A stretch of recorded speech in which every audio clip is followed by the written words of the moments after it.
Hello everyone, నమస్తే. Welcome to అదిరేటి రుచులు.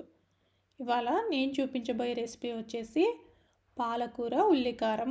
ఇది వేడివేడి అన్నంలోకి అలాగే చపాతీలోకి చాలా టేస్టీగా ఉంటుంది. ముందుగా ప్రిపరేషన్లోకి వెళ్ళిపోదాము. నేను ఇక్కడ ఈ సైజు 3 పాలకూర కట్టలను తీసుకున్నాను.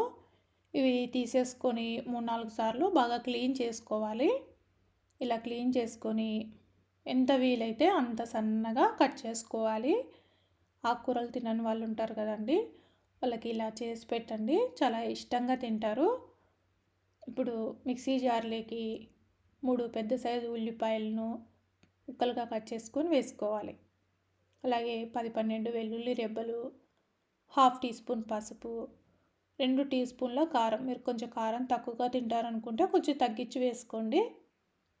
అలాగే రుచికి సరిపడినంత సాల్ట్ వేసుకొని మరి మెత్తగా కాకుండా ఇలా కచ్చా పచ్చాగా గ్రైండ్ చేసుకోండి. గ్రైండ్ చేసుకొని పక్కకు పెట్టేసుకుందాం.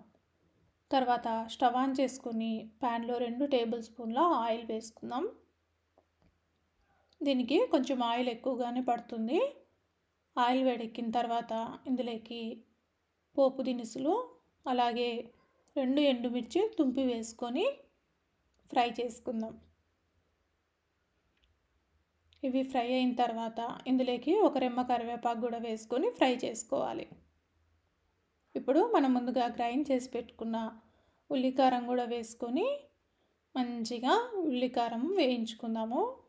ఉల్లికారం మంచిగా వేగాలండి, లేకపోతే టేస్ట్ అంత బాగోదు.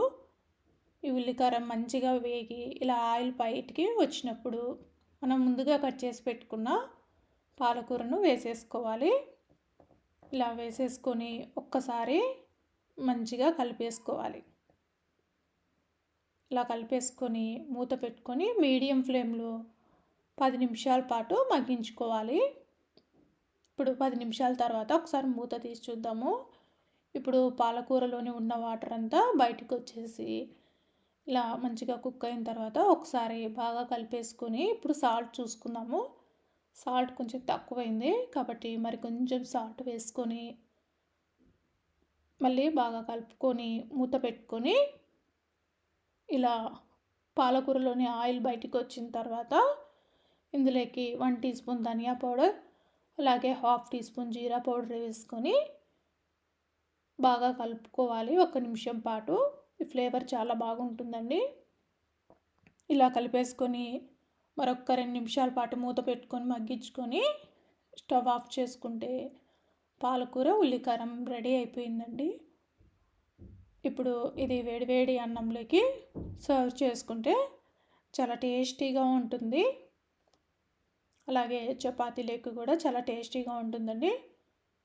ఒకసారి మీరు కూడా ఈ రెసిపీ ట్రై చేసి ఎలా వచ్చిందో కామెంట్ చేసి చెప్పండి. మరిన్ని రెసిపీస్ కోసం అదిరేటి రుచులు ఛానల్ని సబ్స్క్రైబ్ చేసుకోండి. మీకు నా వీడియోస్ నచ్చినట్లయితే లైక్ చేయండి, షేర్ చేయండి, అలాగే కామెంట్ చేయండి. మరి కొత్త రెసిపీ తోటి మళ్ళీ మీ ముందుకు వస్తాను. Thank you everyone.